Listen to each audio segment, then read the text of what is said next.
Hello, my name is John Harshey and I am the band director at West Oak Middle School in Mundelein, Illinois. The biggest obstacle any teacher faces is how to continually motivate their students. In my situation, I teach students from day one as a beginner to those who have played for 4 years. Providing the incentive needed to continually improve is an ongoing task. When I arrived at West 27 years ago, the program was in total disarray. I was the third band director in 3 years and the kids couldn't read music.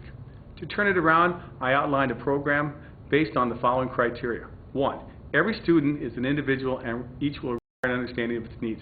2, have high expectations and high standards.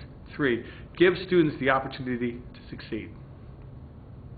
At West Oak, our mission as music teachers is to teach the language of music, and hopefully the students will learn to appreciate all the beautiful nuances that it possesses.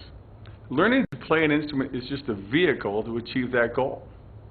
We know that when a student is learning to play an instrument, there's nothing that lights up their brain more. Values learned translate into improved motor skills, reasoning, and time management, and a better appreciation for the other arts. Several years ago, I realized that the lesson books that we were currently using were lacking the materials to match my teaching. They just weren't letting me go fast enough with the kids.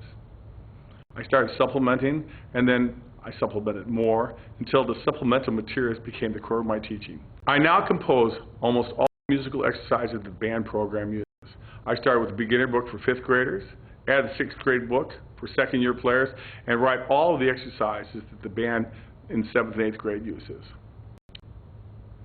When we first begin, students are taught Mary Had a Little Lamb. No notes, just a graph with the instrument fingerings on the 3 levels depicting how the pitches go up and down. Students go home already playing the 3 pitches required to play the song. When the students come back the next day, we introduce the name and the duration of the notes by having them write them on the staff provided above the graph. We spell, we sing, we play. We count, we spell, we sing, until we have music. In a little over 2 years, they go from Mary Had a Little Lamb to this.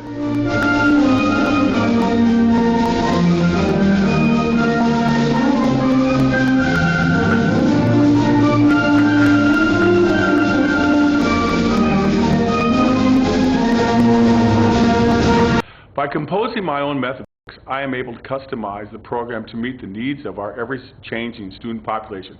If I did the same thing, same way every year, my life as a teacher would become stale and less effective. Flexibility to change things up keeps it young and fresh. Skippy. Skippy is Mr. Harshey's evil twin brother.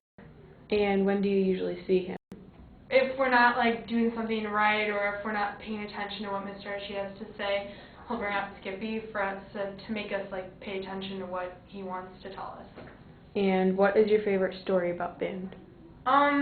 There's a lot of stories, but if I have to pick one, probably be 5th grade, when the first time I saw Skippy, because all of us got scared of Mr. Harshey at that point because we didn't know if it was Skippy or Mr. Harshey, but yeah, that's one of my favorite memories, seeing Skippy for the first time. When my daughter was young, we read the book Mrs. Nelson is Missing by Harry Alliard. Miss Nelson was a nice teacher who was having trouble controlling class. One day she came to school dressed as her alter ego, the dreaded Viola Swamp. She was strict and much more demanding. Needless to say, the kids feared her, straightened up, and became more productive. Skippy is my alter ego, who is just a bit more edge to him. He's louder, a bit more demanding, and a whole lot crazier. It's just a different look, saying the same thing, but in a different way. I came up with the idea one day when I was teaching the difference between straight 8th notes and dotted 8th notes. I was walking across the room stimulating straight 8th notes, 1 and 2 and 3 and 4 and 1 and 2 and 3 and etc. etc. And then I started skipping, simulating the dotted 8th note rhythm, 1, a 2, a 3, a 4, and the kids loved it. And more importantly, they retained it. I must say that when he comes into my room, the students do sit up straight, pay attention, and usually are laughing when they leave the room. Some of my best rehearsals have happened when he's been around. As a teacher, moments make you smile and come and go.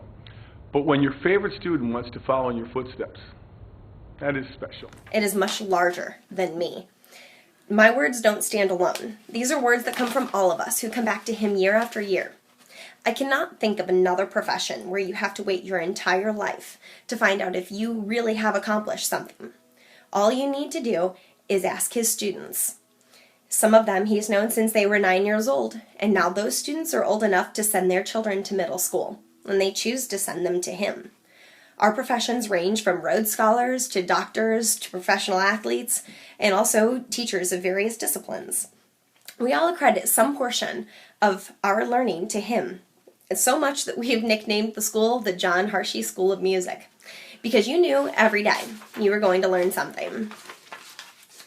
So I wish to speak on behalf of John Harshey's greatest accomplishment. It is us, his students.